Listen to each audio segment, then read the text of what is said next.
Here's Bob Nightingale, Dodgers MVP. That's unanimous MVP to you, Bob. Shohei Ohtani announces that he once again will represent Japan in the World Baseball Classic. And so Ohtani's with Japan. The U.S. has Judge, Skeens, Bobby Witt Jr., and a bunch of others that we'll get to in a little bit. Francisco Lindor with Puerto Rico, Salvador Perez, the captain of Venezuela. And I always forget, it feels like the WBC's been around forever. This is only the 6th one, but it's finally back in early 2026. And you know what's been cool? The last couple, particularly the last one, it's gained a lot of momentum here in the States. You see a lot of the Latino countries in Japan take it very serious. Like, this is almost played like their World Series. But this last one, the Mark DeRosa managed team, when they played Team Japan in the finals, I mean, that was like, I was glued in to watch that. And, you know, it took me some time to get adjusted to the World Baseball Classic. And then when you have this great ending with Ohtani and Trout, teammates never faced each other, and Ohtani comes out of the bullpen to get the last out. Listen, if Shohei Ohtani announced he was going to play in a volleyball tournament, it would be big news. So, listen, to have him in the mix again and coming off another magnificent year, back-to-back World Series titles with the Dodgers, Team Japan, probably they're going to be the team to beat. Sure. Along with the U.S., you put the Dominican Republic, Puerto Rico, and Venezuela in that mix too, but it's going to be a great tournament. It feels like the WBC is when we really were introduced to Ohtani on a grand scale, because with the Angels, he was never in the playoffs. Trout, for the most part, hasn't been either. It's only been with the Dodgers where we really got to see him shine on some of these grand stages, and we just showed the numbers, both at the plate and on the mound. He still delivers. Yeah, and something tells me he'll probably be lurking in the bullpen again in big games, coming off that surgery last year, his first year back. Just had a marvelous year at the plate, a marvelous year on the mound. He's like no player this game has ever seen. And when you have Ohtani on your roster, you have a big edge, let's put it that way, because he can do it. He's a game changer in the box. He's a game changer on the mound. And you could have two of his Dodgers teammates, Yoshinobu Yamamoto and Roki Sasaki, joining him in next year's World Baseball Classic. Our pal Mark DeRosa has 6 guys confirmed right here, and it's a who's who. You got a Cy Young winner, you've got a multi-time MVP, you've got the home run king this year in Cal Raleigh. This is going to be a ridiculous U.S. squad. Yeah, it really is. And I tell you why this has gained so much momentum. When you start getting star players like Trout and Judge, and they commit to it, and this younger generation of players like Witt and Corbin Burns, Corbin Carroll, it just adds another luster to it that makes you want to watch it. So you've got a little bit of the aged star guys, but you've got the young up-and-coming superstars, and a guy like PCA, who a lot of the young baseball fans love him. It's going to be a great watch. I got to tell you, I got a chance to call the Tucson qualifier for the WBC earlier this year. It's one of the best events I've ever been a part of. So now you get to magnify that on big stages in big ballparks. Miami's a great environment for it. And the U.S. is going to have pressure playing at home. You got a couple of host sites here in the States. D-Rose got decisions to make, but he doesn't have to make them right now. You do. Yeah, well, you know what? He's going to be on the phone right now trying to convince players to join this because, listen, it's going to be all hands on deck. You take a look at this potential outfield with Carroll, Crow Armstrong, and Aaron Judge, if he's able to play in the outfield. With the elbow issues, you go around the diamond, you've got Bregman and Witt and Mookie Betts, Trey Turner. There's some guys yet that haven't committed. You got Bryce Harper. How about Nick Kurtz would look awfully good? I mean, you look all around. Cal Raleigh had that monster year. This looks like it could be a magnificent team. And I really think a guy like Bednar, who was on the last World WBC team, pitched very good baseball, was a great acquisition by the Yankees at the trade deadline. Don't be surprised if he's not closing games out for Team USA. Oh, we love the Renegade. It's going to be electric. And the great news is we don't have to wait much longer for the 2026 World Baseball Classic. Shohei Ohtani is officially back in the World Baseball Classic for Team Japan, the defending champs from a few years ago. He made the announcement official on Instagram. Second, and I think very important as well for some fans that looked quickly at his initial post, He is not retiring. When you post an image of yourself and thank you fans, it could get confusing, especially for people who do not like to read, and that is a large percentage of the social media population. So whoever put this together via post and is running Shohei's social media channel, you did give everyone or some people a good scare, and it helped actually with engagement and activity. And it went from normal viral KP with Shohei making this announcement to a little extra virality that I do not think was planned. I think someone was just putting together some really pretty pictures and they didn't know that it could appear as if Shohei was announcing something weird and not expected, like WBC.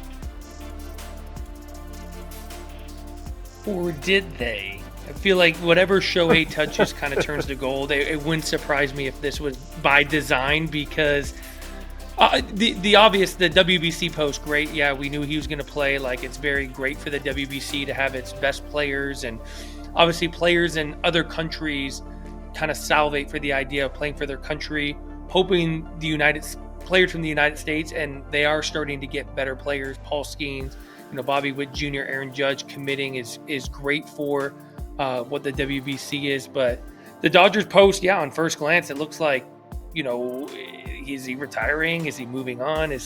But I think everything Shohei does turns to gold, and it wouldn't surprise me if this was by design to get just the most insane reactions and engagement on, whatever social platforms he posted this on. I mean, I might even use producer's lady's words here. Maybe Shohei knows what he's doing. Everybody, Shohei doesn't necessarily know, like, I didn't know all the other stuff that was going on, and there's a little bit of, it's like, maybe he's naive, and so we don't think he actually trolls people. But producer lady pointed out that he kissed his dog when he won the MVP and not his wife, who was sitting right next to him. He trolled Lourdes Gurriel, and after the home run, when Lourdes put his hands up, like, he did the exact troll. And maybe right now he's trolling fans, like maybe him and Teo were like sitting back, and he's like, you know what, Teo, I've seen retirement posts. I'm going to make it look like I'm retiring and see if the fans, like, he might like some sarcastic humor. So just it makes Shohei more endearing to me. I agree. We love a little Shohei personality. So if he was behind this, then I stand corrected, and I thank you, Shohei, for bringing us a little spiciness to content that's usually pretty run-of-the-mill. We know that you love your country and you love competition, and that he was going to be participating in the World Baseball Classic. So we got it with a little extra sauce to it. Okay, will Shohei Ohtani be playing with Tatsuya Imai, who I think is the top free agent available coming over from Japan this offseason? Daisuke Matsuzaka asked him whether he wants to join a team like the Dodgers that can win the World Series, or a team that tries to beat them. The reply from Imai, quote, I want to beat them if I'm being honest. Hey, let's go. More from Imai on wanting to beat the Dodgers and sign elsewhere. Of course, playing together with Ohtani, Yamamoto, and Roki Sasaki sounds like it could be fun, but winning the World Series by defeating a team like that is something I feel would truly have value in my life. The ultimate underdog story, starring Tatsuya Imai. And I actually know, I see Kratz picking up his phone right now, and I know what the call is, KP, so I'm not going to answer it. I'm going to pretend. I promise you we didn't script this. I think that this is Tatsuya Imai's agent calling Tatsuya and saying, don't do that right now. You're kind of ruling out a team. No? Okay, all right, fine. I'll pick it up. Hello? This is Buster Posey. Could I speak to Tatsuya Imai? What's good? It's Imai, best hairstyle in the game, and I'm not even in the game yet. We hate the Dodgers too, so an offer will be coming over shortly. Okay, just make it really nice. Make it full of money, because my agent thinks that I'm kind of hurting my leverage with the Dodgers. Can you do that for me, Buster? No messing around. Oh wait, hold on. I'm going to make this a three-way call. Hey, this is Andrew Friedman. Whatever Buster's offering, we have more. Bye. Okay, well, Andrew. Oh, we lost Andrew. Buster, are you still there? Did you hear that? I heard it, but you've been spending for years, and my previous GM didn't go past 1 year with anybody, so I have a ton of money in the chest, and the ownership loves me. I control this city. We'll take Imai. Thank you. I love it. I want to see Tony Vitello with his intensity run through either a glass or brick wall. If you send me that video plus match the offer from Friedman, I'm in. Okay? 日本人選手たちにどうしても稽古しておきたい。もし君たちがメジャーリーグを目指すならヤンキースだけは極めてやめておけ。これは俺自身の経験から断定できるカタカナアドバイスだ。ヤンキースは名門だ。伝統もある。その評価は不正しない。だが日本人選手にとってあの球団は地獄だ。なぜそう言い切れるのか。それはこれまでヤンキース2回席下に本人選手たちが受けてきた扱いを見れば一目瞭然だからだ。まず松井秀喜の例からはなしそう。かくっているだろうか。2009年のワールドシリーズで松井は MVP に輝きフィリーズを決まって目させた。あの時の松井はまさに神がかっていた。その活躍は今でも俺の脳裏におやきついている。彼こそがヤンキースに世界役をもたらした最大の功労者だったにもかかわらず、ヤンキースは総称ガワルードシリーズ MVP とロフィーの輝きをまだ使わぬうちにあっさりと放出した。理由はチームの若葉尻。冗談じゃない。宗慶がヤンキースに与えた恩は返しきれないほど大きかったはずだ。世界以下という最高の贈り物を宗慶はヤンキースにもたらした。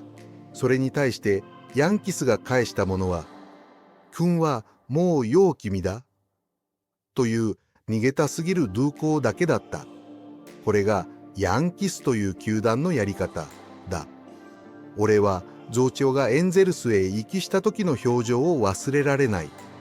あいつの目は静かに、そして深く悲しんでいた。ワールドシリーズ MVP という栄光をつかんだ男が予知年にはまったく別のユニフォームを着ている。こんな残酷なとこらちがあるだろうか。宗芸は人事だから何も言わなかった。だがあのレアラガで心は確実にいずついていたはずだ。そしてシジトとしてあれ以来ヤンキースは一度もチャンピオンになっていない。次はイチローの話だ。あのイチローだぞ。10年連続200本安打という前人未到の記録を打ち立てた男。まさにレジェンド中のレジェンドだ。マリナーズでは要求全番になるほどの攻撃を残したイチローがヤンキースでどんな扱いを受けたか知っているか。まずイチローの象徴とも言えるライトのポジションをこうがわれた。そしてレフトを守らされたんだ。イチローのライト守備は芸術脱歌、レーザービムと呼ばれた送球、完璧なポジショニング。それこそがイチローという選手のアイデンティティだった。だがヤンキースはそんなことなどお構いなしにイチローをレフトへ回した。さらに深刻なのは非番号の問題だ。イチローといえば51番。あれは彼の象徴であり神視そのものだった。だがヤンキースはその51番を渡さなかった。理由はバニー・ウィリアムスがつけていたから。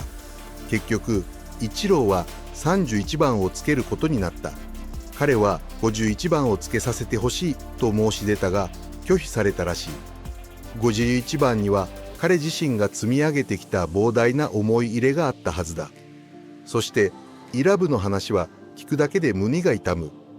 イラブはヤンキース時代調整不足を指摘された際にとんでもない侮辱を受けた。オーナのスタインブレナは何と言ったか。タロッタカエルだ。彼を狂然と全米の前で侮辱したんだ。これはただの悪口ではない。明確に人種差別的なニュアンスを含んでいた。人間の尊厳を踏みにじる言葉だ。俺はイラブと何度か直接話したことがある。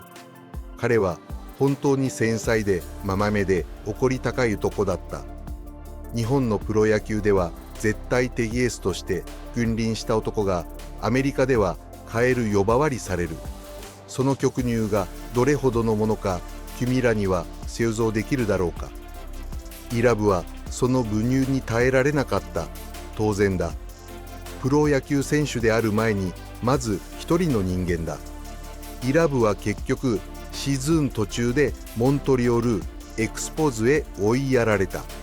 ヤンキースで過ごした3年間、彼は常にプレッシャーと屈辱の中で戦っていた。